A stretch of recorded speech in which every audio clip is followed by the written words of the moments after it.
orang terbaik yang menjadi staf itu, menjadi pekerja itu, menjadi karyawan itu, pokoknya di dunia pekerjaan di bagian manapun dia harus memenuhi 2 kualifikasi. Barulah dikatakan khairu man istajarta, the best worker, pekerja terbaik.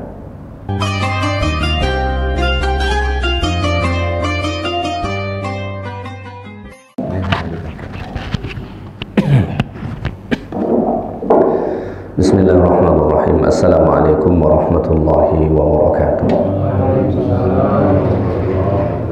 Alhamdulillah, assalatu wassalamu ala rasulillah wa ala alihi wa sahbihi wa man tabi'ahu wa nasarahu wa mawala wa la hawla wa la quwata illa billah. Bapak Ibu kaum muslimin dan muslimat yang dimuliakan Allah Subhanahu wa taala. Kajian kita pada pagi ini kisah Nabi Musa alaihissalam tatkala beliau pergi ke suatu negeri yang bernama Madian. Jadi dulu Nabi Musa itu tinggal di Mesir, lahir di Mesir, membesar di Mesir. Ketika Nabi Musa mulai menampakkan gelagat dakwahnya, maka kemudian Nabi Musa diancam, hendak dibunuh. Maka Allah Ta'ala perintahkanlah Nabi Musa alaihissalam untuk meninggalkan negeri Mesir menuju suatu negeri yang bernama Madian. Dalam Quran Allah Ta'ala ada sebut nama negeri ini, kata Allah, wa ila Madyana akhahum Syu'aiba. Ke negeri Madian Allah utus seorang rasul yang bernama Syu'aib. Jadi Nabi Musa pernah ke sana. Kisah ini Allah Ta'ala ceritakan dalam surah Al-Qasas. Saya langsung ke ayat 23. Walamma warada ma'a Madyana wajada alaihi ummatan minan nas yaskuna wajada min dunihim ra'ataini tadudan. Jadi saat Musa sampai ke negeri Madian ini, masih di di pangkal negeri itu lagi, baru masuk ke negeri itu lagi, Musa dikejutkan melihat ada sekelompok orang yang begitu banyak memberi minum hewan ternak mereka. Di tengah-tengah gerombolan manusia yang begitu banyak ini, yang semuanya adalah laki-laki, wajada min dunihim ra'ataini, terdapat di situ ada 2 orang perempuan. Bagaimana 2 orang perempuan ini? Kata Allah, tazudan, 2 orang perempuan ini sedang menahan hewan-hewan ternak mereka, nunggu giliran, kira-kira begitulah. Karena lebih dulu laki-laki itu mengambil, karena fisik mereka lebih kuat, maka mereka lebih dulu mengambil air minum itu. Lalu Nabi Musa alaihissalam mendatangi 2 orang wanita itu, berkata, qala ma khatbukuma. Nabi Musa bertanya kepada mereka, ada apa dengan kalian berdua? Lalu 2 wanita itu berkata, qalata la nasqi hatta yusdira ar-ri'a. Kata mereka, kami tidak bisa ngasih minum hewan ternak kami ini sampai penggembala-penggembala itu selesai semua. Karena mereka semua laki-laki, cuma mereka berdua perempuan. Secara fisik biasanya perempuan ini lebih lemah. Wa abuna syekhun kabir, sedangkan ayah kami adalah orang yang sudah sangat tua. Jadi ini sekaligus alasan kenapa mereka pergi mengambil air minum itu. Karena ayah mereka sudah sangat tua. Ini menjadi salah satu dalil bahwasanya boleh tidak perempuan bekerja? Boleh dong. Ini salah satu dalilnya Al-Qasas ayat 23. Maka perempuan dibolehkan bekerja, tentu selagi dia bisa menjaga agama dia. Baik, kita lanjutkan ayat ini. Fasaqalahuma thumma tawalla ila dhil. Lalu setelah itu Musa pun membantunya. Nabi Musa alaihissalam membantu 2 orang perempuan tadi. Nabi Musa ini terkenal mempunyai fisik yang kuat. Maka pernah disebut dalam suatu riwayat, dulu di awal-awal remaja Nabi Musa, Musa itu pernah numbuk sekali orang di Mesir langsung mati.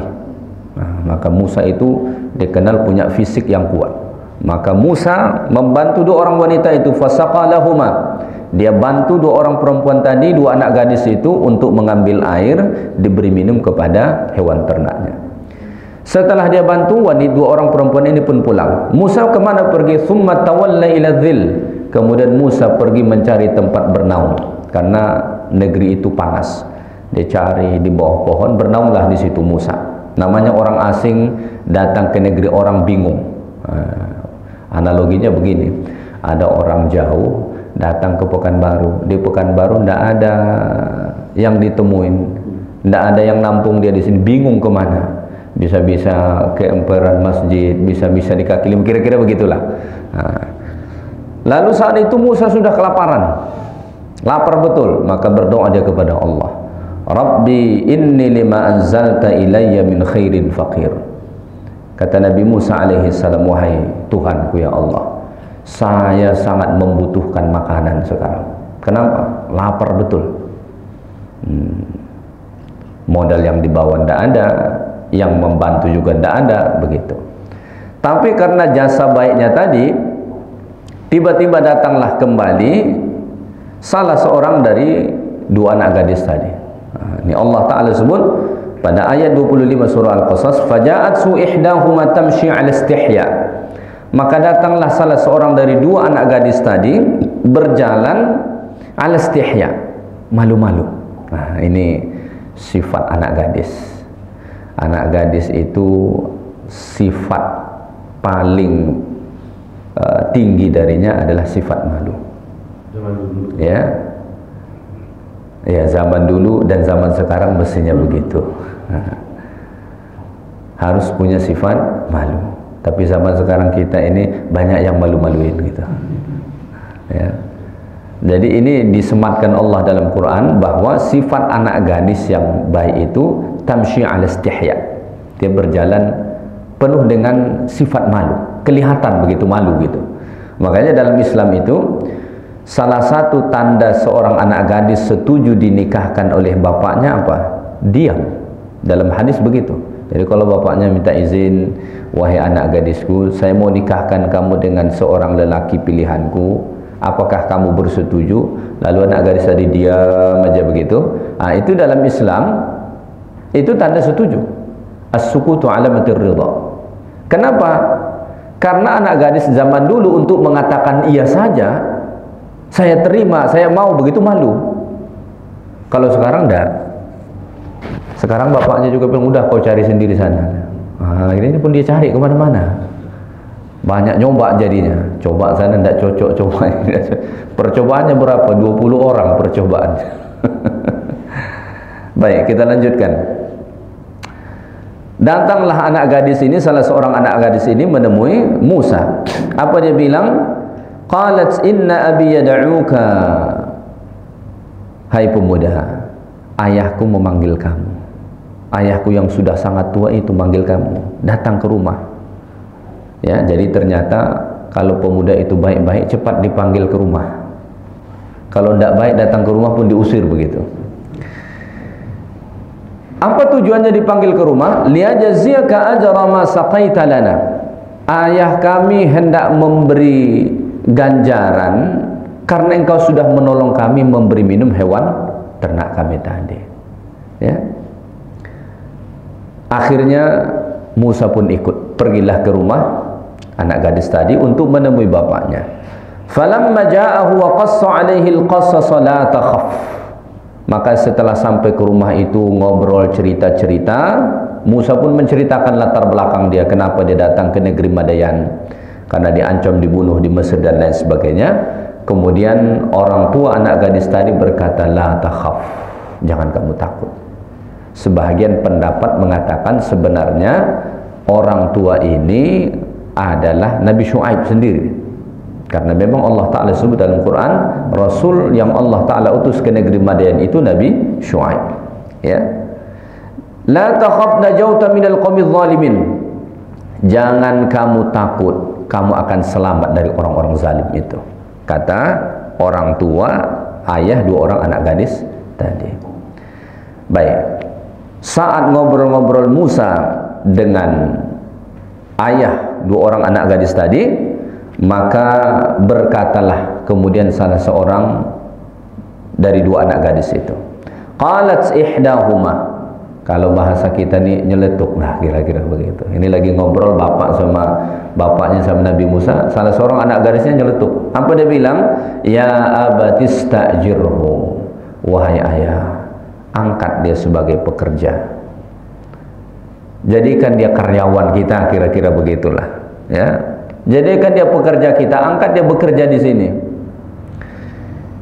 Inna khaira man ista'jartal qawiyul amin.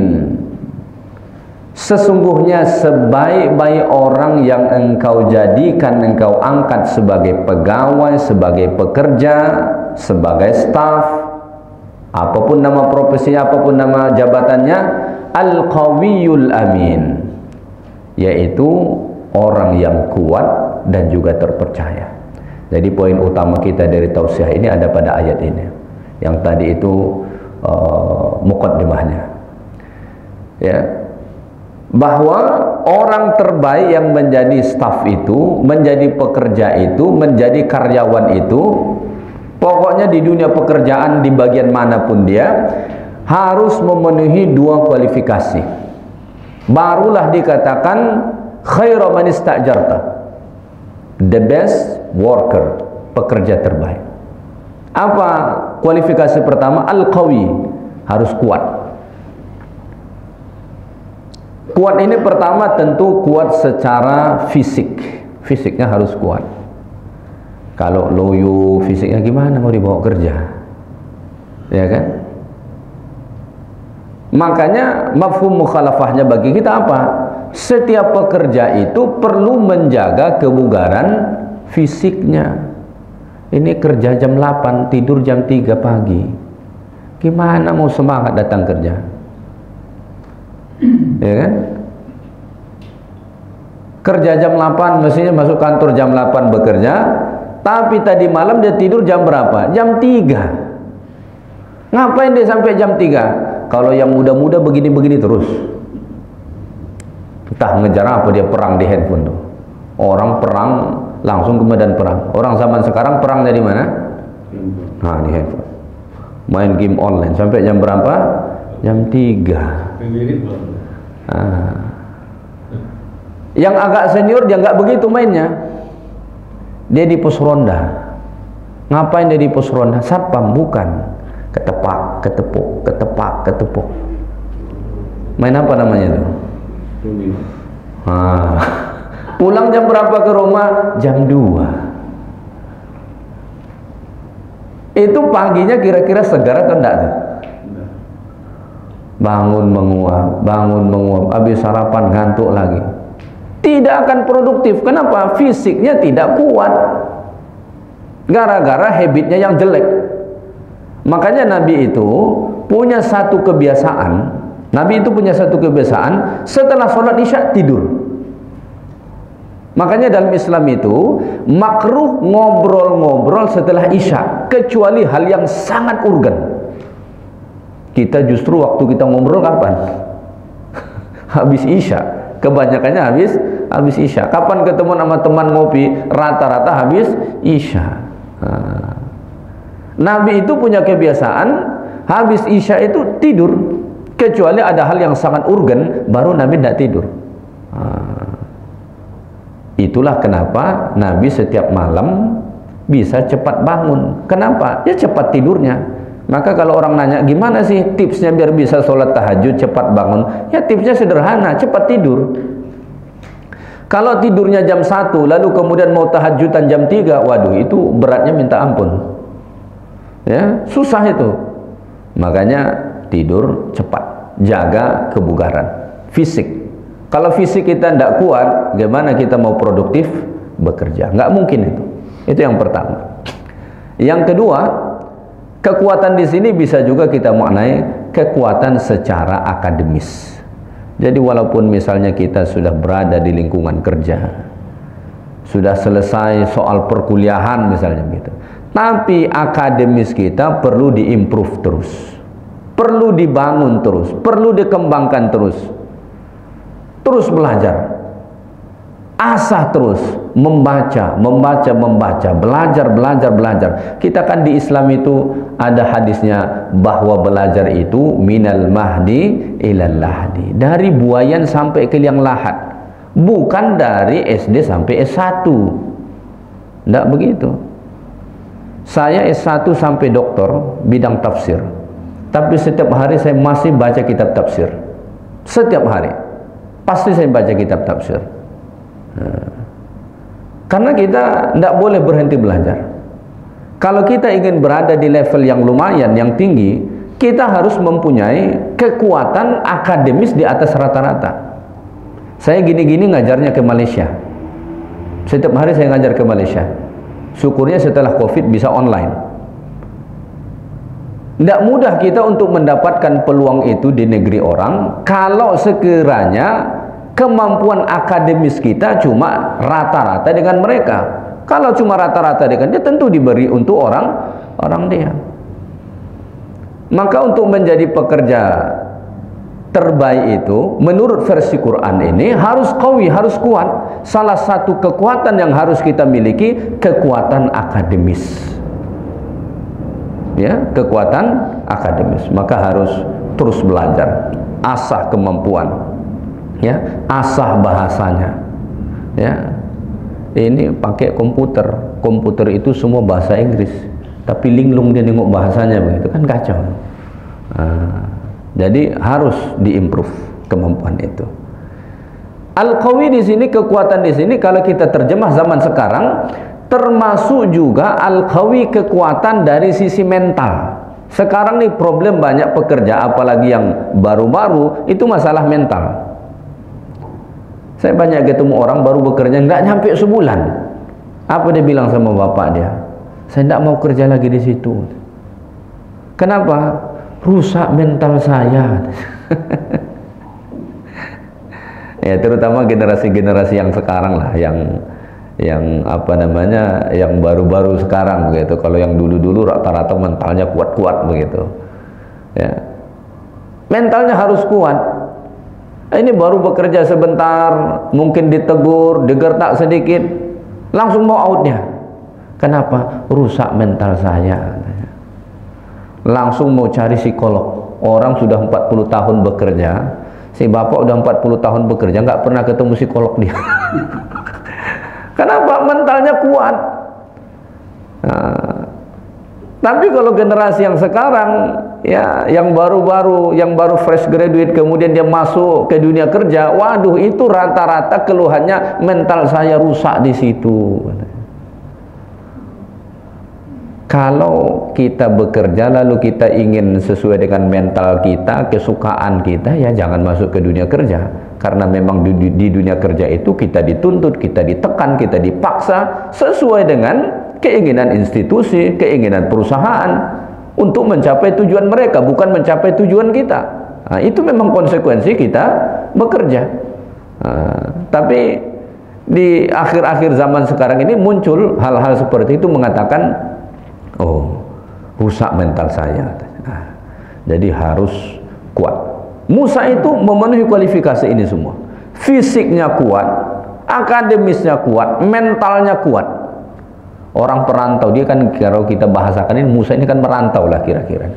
Orang perantau itu kan rata-rata mentalnya kuat. Kalau mentalnya tidak kuat, dia tinggal di bawah ketiak bapak dia di kampung, tidak akan berani dia keluar. Orang perantau itu mentalnya kuat-kuat, pasti itu. Ya, kalau tidak kuat mentalnya, mana bisa dia, kan? Jadi ini yang pertama, kualifikasi pertama supaya kita bisa menjadi staf, karyawan, pekerja terbaik, harus kuat. Kuat fisiknya, kuat akademisnya, kuat mentalnya. Yang paling penting dari itu semua, kuat imannya. Ini ada juga fisiknya kuat, akademisnya jangan tanya. Profesor tuh kira-kira akademisnya kuat apa lemah tuh? Kuat dong. Mentalnya kuat, iman yang lemah. Ketika dia nampak lembaran-lembaran rupiah itu, biru mata dia. Makanya ada bergelar profesor pakai baju orange, masuk jeruji besi.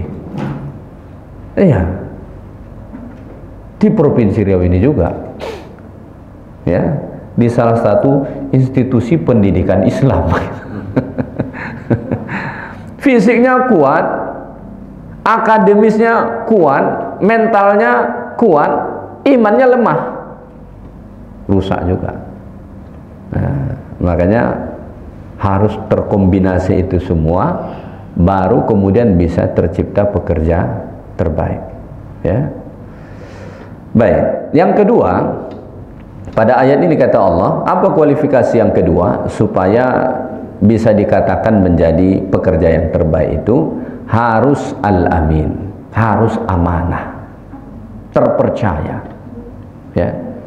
Kalau namanya kita bekerja, di sektor manapun kita bekerja, kita pasti menerima amanah.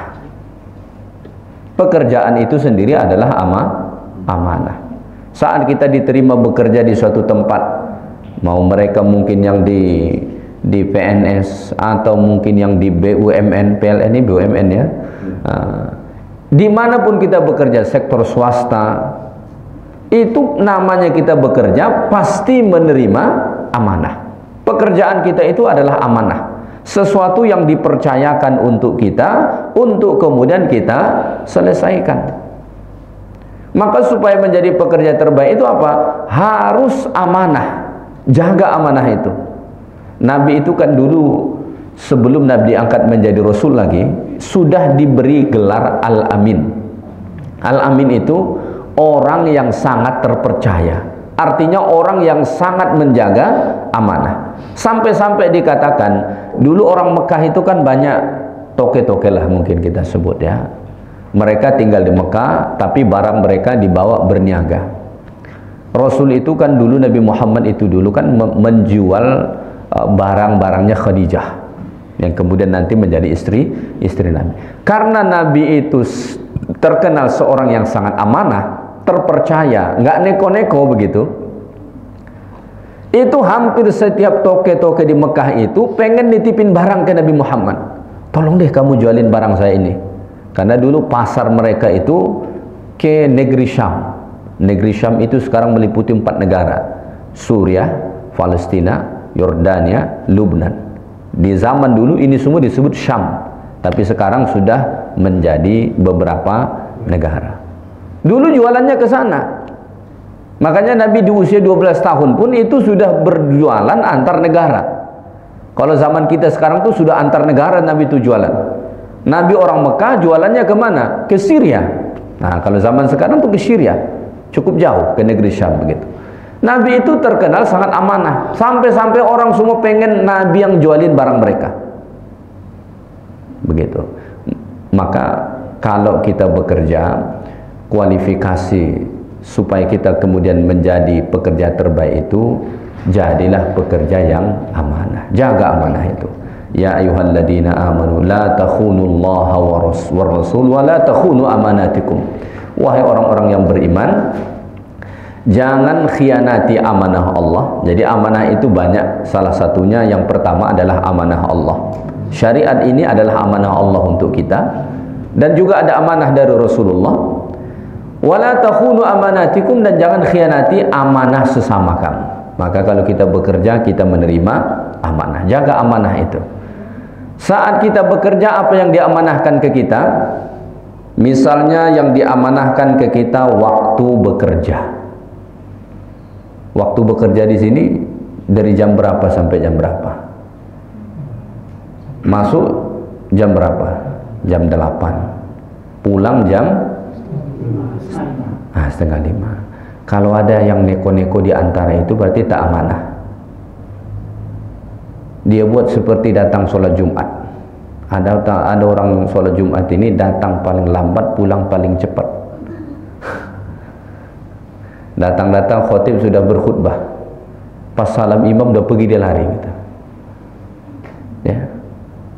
Kalau ada yang begituan, kita diamanahkan kerja jam berapa? Jam 8. Ya udah, on time jam 8. Saya tadi diberitahu jam 8 kita mulai Ustaz sampai jam 9. Saya on time. Insya Allah saya dimanapun saya on time. Saya terbiasa on time. Maka sekitar 5 menit sebelum jam 8 saya sudah parkir di sini. Nah, itu amanah. Banyak mungkin orang menganggap hal itu sepele. Yang penting sudah pinjer, sini pakai pinjer, pakai absen, pakai tangan atau pakai HP, ya. Yang penting sudah absen, setelah itu kemana-mana tak peduli dia. absen, mestinya duduk di kantor bekerja, rupanya di kantin. Ya jujur saja itu namanya tidak amanah. Kita sudah menyelewengkan apa yang diamanahkan untuk kita. Di jam bekerja itu mestinya pekerjaan kita apa? Ya untuk pekerjaan itu, bukan ngurusin yang lain. Ini enggak. Yang dibuka komputer juga sih, tapi yang dilihat YouTube. Yang dia lakukan scroll TikTok. Zaman sekarang kan orang TikTok kan. Nengok TikTok, entah berapa. Kalau dimeterin mungkin tuh ke bawah tuh dia buat begini tuh entah berapa jauh ke bawah. Tengok semua. Itu namanya kita tidak amanah. Ya. Hasil kita bekerja itu kan, itulah kemudian yang kita makan, itu kemudian yang kita nikmati. Maka jaga setiap apa yang diamanahkan ke kita, supaya hasil yang kita peroleh itu juga baik. Nah, jaga amanah. Jadi salah satu yang diamanahkan kepada kita adalah waktu. Maka namanya orang bekerja itu ada waktunya. Maka jaga amanah itu. Kemudian apalagi yang diamanahkan kepada kita? Banyak. Salah satunya lagi adalah fasilitas. Fasilitas itu kan juga diamanahkan. Ada orang fasilitasnya sampai dapat kendaraan misalnya, maka kita mengenal ada mobil dinas misalnya begitu. Ada orang minimal rasanya sekarang kalau bekerja di kantoran minimal ini loh ya. Minimal fasilitas yang tersedia itu adalah internet. Rasanya sekarang di setiap kantor, di setiap tempat bekerja, wifi internet itu sudah tersedia. Untuk apa itu diamanahkan? Untuk menunjang pekerja, bukan untuk yang lain loh. Kira-kira mau tidak perusahaan menyediakan fasilitas itu untuk kepentingan kita yang lain? Mau tidak dia kira-kira tuh? Nih saya ambil wifi ini supaya kamu bisa bermain sosial media, bisa kamu tengok Shopee kalau mau membeli, bisa kamu nonton YouTube, bisa kamu TikTokan. Kira-kira perusahaan mau tidak itu ngambil wifi untuk kita? Nggak akan mau dia. Lalu diamanahkan ke kita itu untuk apa? Menunjang pekerjaan. Ya, itu yang diamanahkan. Maka jangan gunakan itu untuk kepentingan pribadi kita. Kenapa? Itu jatuhnya khianat. Lawan dari amanah itu kan khianat. Ya, lawan dari amanah itu khianat. Begitu juga termasuk juga yang diamanahkan adalah apa? Bagi pimpinan-pimpinan, termasuk yang diamanahkan ke Anda itu bukan cuma pekerjaan, tapi bawahan. Ya, bagi yang pimpinan, bawahan itu juga amanah. Karena ada di bawah kepemimpinan dia. Mereka itu amanah. Salah satu hal yang harus kita tekankan itu apa? Mereka itu amanah yang diamanahkan kepada pimpinan. Kalau mereka sudah bekerja, cukup kerjanya, cukup waktunya, segera bayar gajinya. Ini kadang-kadang gajiannya bukan bulanan, bukan per 1 bulan, tapi per 3 bulan. Saya pernah diminta ngajar di UIN. Pas saya baru pulang dari Malaysia, dimintalah saya ngajar ke UIN. Karena saya dulu S1 di UIN, oke lah, tidak apa-apa saya bilang. Ngajar. Kebetulan waktu itu masih online juga, jadi tidak mengganggu jadwal saya ngajar ke Malaysia. Ngajarlah saya. Tahu tidak Bapak Ibu, berapa lama baru gajian? 6 bulan baru gajian. Dalam hati saya, ini gila apa nih ya? Ada orang di dunia bekerja, gajiannya sekali 1 semester. Di belahan bumi mana itu ketemu yang seperti itu kira-kira tuh? Saya terpikir begini, kalau saya sebenarnya memang tidak mengharapkan gaji itu. Cuma saya terpikir bagaimana dengan teman-teman yang mungkin dia cuma bertumpu ke situ. Digaji sekali 1 semester. Sudah sekali 1 semester tak banyak pula. 1 semester itu berapa dia gaji? Cuma 4 jutaan. Dalam kepala saya, gimana ini negara ini mau mencetak anak bangsa yang maju? Ya. Digaji sekali 6 bulan. Emang makan bisa dipending sekali 6 bulan? Ya. Itu hal-hal ngaco yang nggak pernah masuk di otak saya. Ya. Saya dulu pernah diambil pekerja sebagai peneliti di Malaysia di salah satu perusahaan Islamic company. Saya merasakan kalau gaji itu telat nggak enak banget. Walaupun nanti tetap dibayar, tapi nggak enak itu. Misalnya kita gajian misalnya setiap tanggal 1 misalnya nih.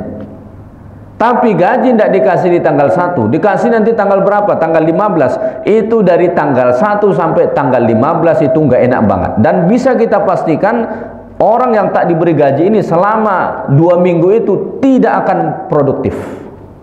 Karena mood kerjanya itu nggak ada. Dari situ saya belajar. Saya menggaji beberapa orang yang di bawah saya. Di bawah saya ada sekitar 5 orang setiap bulan yang saya gaji. Setiap tanggal 1 itu saya gaji. Kapan tanggal 1 itu saya gaji? Bukan maghrib. Subuh, habis subuh itu saya transfer semua. Kenapa? Soal gaji ini bukan soal banyak atau tidak kadang-kadang, tapi soal tepat waktu atau tidak. Ini sebagian pimpinan seenaknya dipakai kemana-mana itu dulu anggaran. Karyawannya perut bawahannya nggak dipikirin. Emang kalau perut dia dibuat begitu bisa dia, ya kan? Sanggup mereka menggunakan duit itu untuk hal-hal yang lain dulu, padahal ada hal yang sangat urgen, perut karyawannya di situ. Setiap hari mereka datang bekerja di situ, kok bisa dia mengalihkan duit itu dulu untuk hal yang lain, sedangkan perut karyawannya, perut istri karyawannya, perut anak-anak karyawannya itu lapar dan mereka itu amanah, kan gitu. Maka karyawan itu adalah amanah kepada pimpinannya. Beri hak mereka. Makanya Nabi itu mengatakan begini, berilah gaji pekerjamu sebelum keringatnya kering. Bahasa Nabi itu bahasa yang sangat indah dan menunjukkan akhlak yang sangat tinggi. Orang kalau bekerja, zaman dulu kan tidak ada sistem harian, tidak ada sistem bulanan, tidak ada sistem tahunan begitu ya, zaman Nabi. Orang kalau bekerja, misalnya dia ngerjain sesuatu, capek dia kerja. Kapan dia paling senang nerima gaji itu? Saat dia selesai melakukan pekerjaan itu, langsung kita kasih gaji. Itulah momen yang paling enak, paling nikmat dia rasa nerima gaji. Ketimbang dia selesai misalnya siang ini bekerja, besok baru kita kasih. Itu jauh lebih enak perasaan dia. Kalau habis saja dia kerja itu, langsung kita kasih. Artinya apa? Kalau kita menggaji orang tepat waktu, selain kita menunaikan hak dia, kita membahagiakan hati dia. Nabi mengatakan dalam hadis, idkhalus surur fi qulubil mu'min sadaqah. Menggembirakan hati orang beriman itu juga bernilai sedekah. Maka usahakan untuk membayar gaji karyawan bawahan kita tepat waktunya, karena dia manusia yang punya kebutuhan sama dengan kita. Jangan tunda-tunda, karena makan tidak bisa ditunda, minum tidak bisa ditunda, token listrik tidak bisa ditunda, uang sekolah anak tidak bisa ditunda. Kok seenaknya dia mau menunda-nunda? Tidak bisa itu. Nah, kalau memang jangan ambil pekerjaan, harus begitu. Jangan sampai karyawan tidak digaji. Ini mentang-mentang honorer la ilaha illallah, sudahlah tak banyak gajinya, digaji pun jarang. Saya punya teman, ketemu sama dia, teman di pondok dulu, udah lama gak ketemu, tiba-tiba saya ketemu. Saya tanya, kamu kerja di mana? Saya kerja di salah satu dinas perizinan apa ya, dia bilang ya, pokoknya di bagian perizinan lah, di Pemkap itu. Oh iya, berapalah gajimu sebulan? 900.000. Mak, dalam pikiran saya, 900.000 itu sudah satu istri satu anak tuh. Saya tidak bisa membayangkan gimana cara membagi uang 900.000 itu sebulan biar cukup untuk keperluan rumah tangga dengan komposisi suami, istri, anak satu, dengan modelan harga di zaman sekarang. Cuma kadang-kadang malangnya, sudahlah gaji mereka paling kecil, paling disuruh-suruh di tempat kerja. Mohon maaf ini ya, saya terus terang saja nih, Kadang-kadang mentang-mentang itu honorer dibuat pula seperti pembantu oleh yang berstatus tetap. Nah, ini tidak betul ini. Ya. Sudahlah gajinya paling kecil, ya, kerjanya paling banyak, gajinya paling lambat. Ini model perbudakan apa nih model begini? Lalu merasa paling islami pula. Ngaco itu namanya.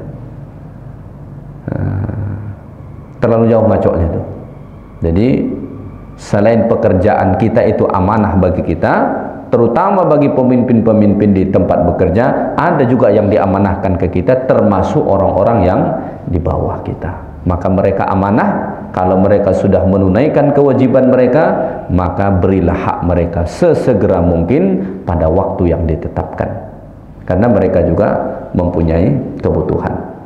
Jadi inilah dua kualifikasi supaya bisa menjadi pekerja yang terbaik. Belajar dari kisah Nabi Musa alaihi salatu wassalam ini. Inna khaira man istajartal qawiyul amin. Sesungguhnya sebaik-baik orang yang diangkat menjadi pekerja itu adalah orangnya kuat, kuat fisiknya, kuat akademisnya, kuat mentalnya, dan yang paling penting kuat imannya. Baru kemudian harus amanah. Dia bisa menjaga apa saja yang diamanahkan kepada dia, mulai dari pekerjaan yang diamanahkan, waktu kerja yang diamanahkan, fasilitas yang diamanahkan, staf-staf yang diamanahkan untuk dia, dan seluruh apa saja yang diamanahkan bagi dia dalam perangkat bekerja. Kalau dua ini bisa kita lakukan, ada pada diri kita, maka kita menjadi pekerja terbaik. Kalau kita sudah menjadi pekerja terbaik dengan dua kualifikasi ini, maka kerja itu bukan cuma kerja saja, tapi kerja jadi ibadah. Ya. Kerja itu jadi ibadah. Jadi jangan kita salah bahwa bekerja ini juga ibadah. Cuma harus ada kualifikasi ini. Kalau nggak terpenuhi kualifikasi ini, bisa saja tempat kerja itu tempat kita ngambil dosa tiap hari.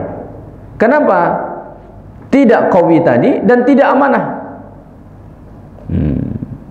Setiap hari tugasnya tidak dilakukan, amanahnya tidak ada, yang ada dia khianat. Maka yang ada setiap hari justru adalah menjadi sumber dosa. Tapi kalau dua kualifikasi ini ada pada diri kita sebagai pekerja, maka insya Allah kerja itu bukan cuma kerja saja, tapi dia menjadi ibadah. Nabi sebut di dalam hadis Nabi SAW, "Idza anfaqa ar-rajulu ila ahlihi fahuwa shadaqah." Kalau ada seorang laki-laki, khususnya suami, dia bekerja untuk memberi nafkah keluarganya, itu bernilai sedekah. Jadi uang bulanan yang kita kasih setiap bulan itu ke istri kita untuk kepentingan dapur, belanja anak-anak kita dan lain sebagainya, itu bukan cuma pemberian, tapi itu sedekah, itu bernilai sedekah di sisi Allah Ta'ala. Lalu bagaimana dengan perempuan? Perempuan tidak punya kewajiban memberi nafkah ke keluarga, karena dalam Islam yang berkewajiban memberi nafkah itu adalah suami. Jadi kenapa suami yang menjadi imam dalam keluarga? Dua sebab utama. Kata Allah dalam surah An-Nisa, "Ar-rijalu qawwamuna 'alan nisa bima faddalallahu ba'dahum 'ala ba'd wa bima anfaqu min amwalihim." Laki-laki atau suami menjadi pemimpin dalam rumah tangga, pertama karena memang Allah lebihkan mereka atas perempuan. Salah satu kelebihannya pada fisik. Fisik laki-laki itu biasanya lebih kuat ketimbang perempuan. Ya. Kemampuan kepemimpinannya biasanya lebih matang di laki-laki ketimbang perempuan. Itu pertama alasan. Alasan yang kedua, wa bima anfaqu min amwalihim, karena memang laki-laki yang berkewajiban memberi nafkah. Lalu bagaimana perempuan? Perempuan tidak wajib memberi nafkah kepada keluarga. Tapi kalau susah suaminya, tak cukup gaji suaminya, dibantu oleh dia, boleh atau tidak? Boleh. Dulu ada sahabat miskin, namanya Abdullah bin Mas'ud. Mungkin sering kita dengar nama sahabat ini, Abdullah bin Mas'ud. Abdullah bin Mas'ud itu tidak kaya, istrinya berduit. Jadi kadang-kadang memang hidup ini kebalik, bininya lebih berduit ketimbang suaminya. Saya ada ketemu dengan seorang hamba Allah, dia itu posisinya cukup tinggi, seorang GM di perusahaan Sony, perusahaan Jepang itu, karena dia lulusan dari Jepang. Jadi bagusnya Jepang ini, kalau ada lulusan dari kampus dia pulang ke negara asalnya, dicari itu perusahaan Jepang di negara itu, disuruh kerja di situ. Dia ini seorang GM di perusahaan Sony elektronik itu. Tapi istrinya seorang kontraktor besar. Jadi satu proyek dia dapat itu miliar-miliaran. Jadi tetap kalah dia. Ngadu dia ke saya, Ustaz, saya ini kadang-kadang merasa kecil hati. Kenapa? Nggak begitu dihargai oleh istri saya. Jadi kadang-kadang perempuan ini kalau dia lebih berduit, dia kurang menghargai suaminya. Tapi tak semuanya. Tapi banyak yang begitu. Nah, kira-kira begitu. Istri Abdullah bin Mas'ud ini tadi dia berduit, suaminya miskin. Lalu dia datang konsultasi sama Rasulullah. Dia bilang, wahai Rasulullah, apa hukumnya kalau duit saya ini, harta saya ini, saya kasih untuk suami membantu ekonomi kami? Kata Nabi, itu menjadi sedekah untukmu. Menjadi sedekah untukmu. Tidak wajib bagi dia, tapi kalau dia lakukan, itu juga menjadi sumber pahala. Nah, menjadi sumber pahala. Maka usahakan kita bekerja ini bukan cuma soal menyelesaikan tugas kita, pekerjaan kita, rutinitas harian kita, tapi usahakan kita bekerja ini di sektor manapun kita bekerja, usahakan kerja kita ini jadi ibadah. Jaga dua syarat tadi, satu harus qawi, harus kuat, yang kedua harus amanah. Kalau dua ini tercipta, insya Allah kita akan mendapatkan pahala dari setiap hari kerja-kerja yang kita lakukan. Baik, itu saja kajian kita pada pagi ini. Mudah-mudahan bermanfaat bagi kita semua. Yang baik dari Allah Subhanahu wa taala, segala yang kurang dari saya. Terakhir kita tutup dengan doa ya. Ala kulli niyatin salihatin. Al-Fatihah. A'udzu billahi minasyaitonir rajim. Bismillahirrahmanirrahim. Alhamdulillahi rabbil alamin arrahmanir rahim maliki yaumiddin iyyaka na'budu wa iyyaka nasta'in ihdinas siratal mustaqim siratal ladzina an'amta 'alaihim ghairil maghdubi 'alaihim waladdallin amin. A'udzu billahi minasyaitonir rajim. Bismillahirrahmanirrahim. Alhamdulillahi rabbil alamin. Wassalatu wassalamu ala nabiyyina Muhammadin wa ala alihi wa sahbihi ajma'in. Allahumma anfa'na bima 'allamtana وعلمنا ما ينفعنا ربنا زدنا علما وارزقنا فهما برحمتك يا أرحم الراحمين اللهم فقهنا في الدين وعلمنا التأويل اللهم ارزقنا فهم النبيين وحفظ المرسلين وإلهام الملائكة المقربين يا أرحم الراحمين ربنا آتنا في الدنيا حسنة وفي الآخرة حسنة وقنا عذاب النار وصلى الله على نبينا محمد والحمد لله رب العالمين السلام عليكم ورحمة الله وبركاته.